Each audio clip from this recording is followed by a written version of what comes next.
Hello and welcome to part 11 of Let's Play Link's Awakening DX. Alright, so this is Dungeon 4, the Angler's Tunnel. First room, simple stuff. We just got some little spinies that need to be attacked with a shield. Knock them over and hit them.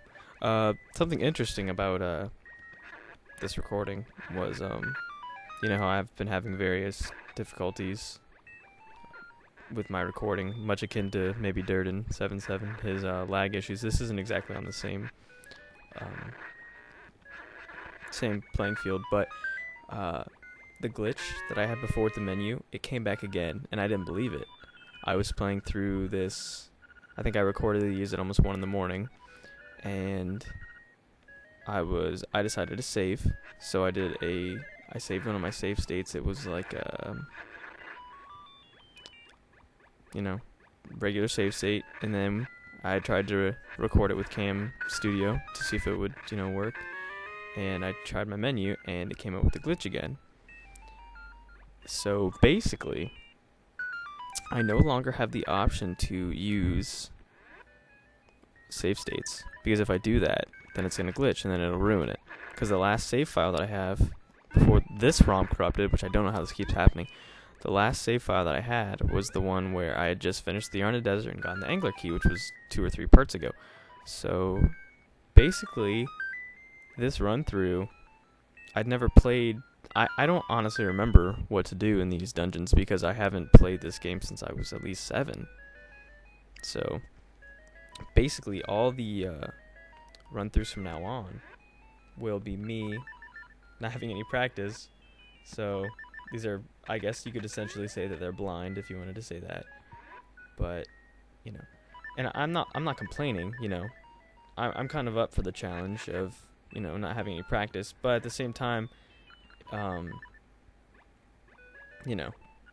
kind of wish I could do practices, just not necessarily for dungeons, because dungeons are dungeons. They're fairly linear. You can walk through whatever, but I want to. I just did a little moonwalk there. Just for like simple in-game things I don't exactly remember the mechanics of. Like, you'll see in a few parts what I'm talking about, because I don't exactly remember what I was doing. I just kind of wish that I would be able to have the freedom to go and explore a little bit. And right here, you're like, oh, water dungeon. Of course, flippers, awesome, we get them this early. That's what I thought too when I first played this when I was younger, but just kidding, it's a small key, so don't get your hopes up too high. And you do use every single key in this dungeon, so,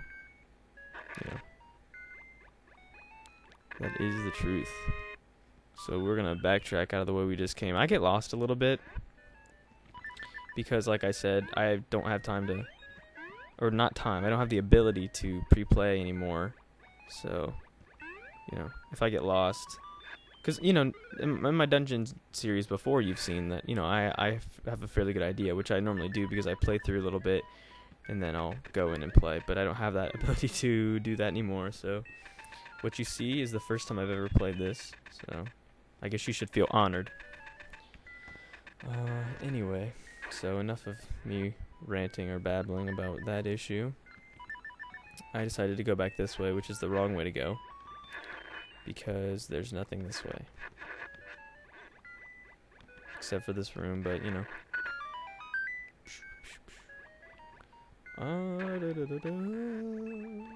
anyway, yeah, I can't get that chest yet. It's not really of importance anyway, but you'll see what's in it and why it's necessary later.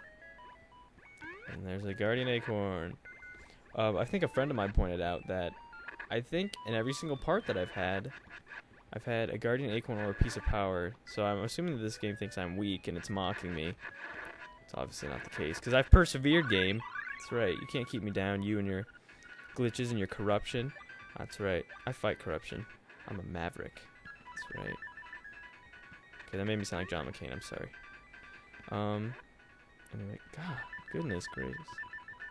So we're gonna head through here and kill these gels, and you're gonna see a key fall through there. Nothing you can do about that, so it's just part of the game, and you have to go through it. And you have to be really careful right here because of all that dark blue water. You can't swim in it yet, So you'll need to jump across. Watch out for the spiders and the pea pots. I think that's what they're called.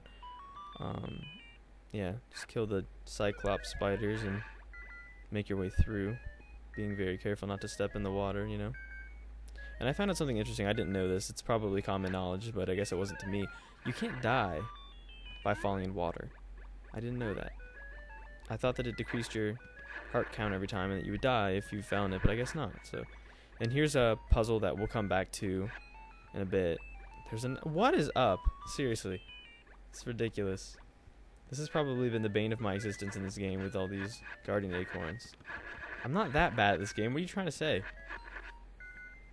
The only times that I've died was off screen, so, you know. Alright, so. And I do get lost here, because I was like, what's that way, you know? Trying to figure out what to do until I realized how to get back to the room with the mini-boss, which will be coming up shortly.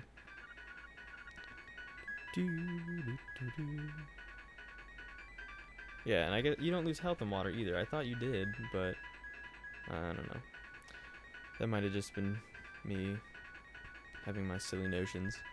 But anyway, we are going to once again kill these guys and head north. And here he is, the gigantic crab testicle-backed tumor spider. Yeah. So, yeah. It's low voltage McGammer for you.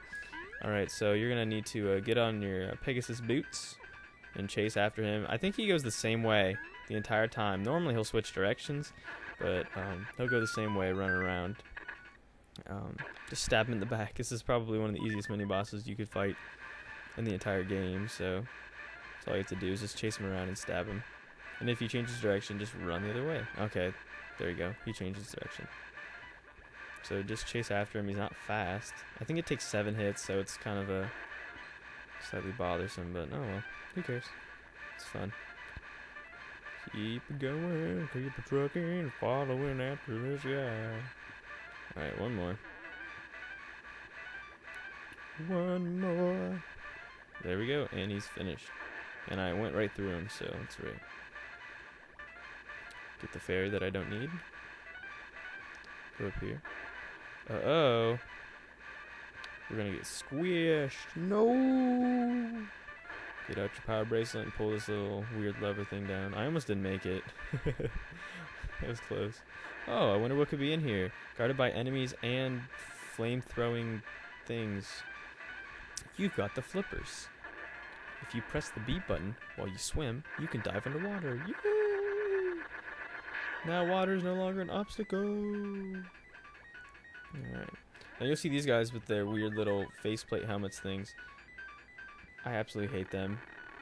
Until you get another weapon later on in the game, they will... Oh, they're so difficult to kill. You can kill them with bombs or slash away at their vulnerable side, but that's really difficult to do. So, you know, until you get a new weapon, which I don't know what it is yet, do I? Yeah, I do. But anyway, oh, sweet, 50 rupees. That's right, we're that much closer to 980, right? We only need 590 more, I believe. Yeah, that sounds about right. So, this key that we need right there is important for getting to the boss's room, but I ran out of time. There's a piece of power. Oh my goodness. I should start a contest to see if people can predict how many acorns or pieces of power I'm going to get. I wasn't normally thinking of doing a contest, but that seems pretty reasonable considering the fact that I keep getting them. It's ridiculous. Alright, anyway, I'm NHSDL6. Thanks for joining me. I hope you enjoyed this part. Keep watching and subscribe. Thank you. Goodbye now. Goodbye. Goodbye. Thank you. Goodbye.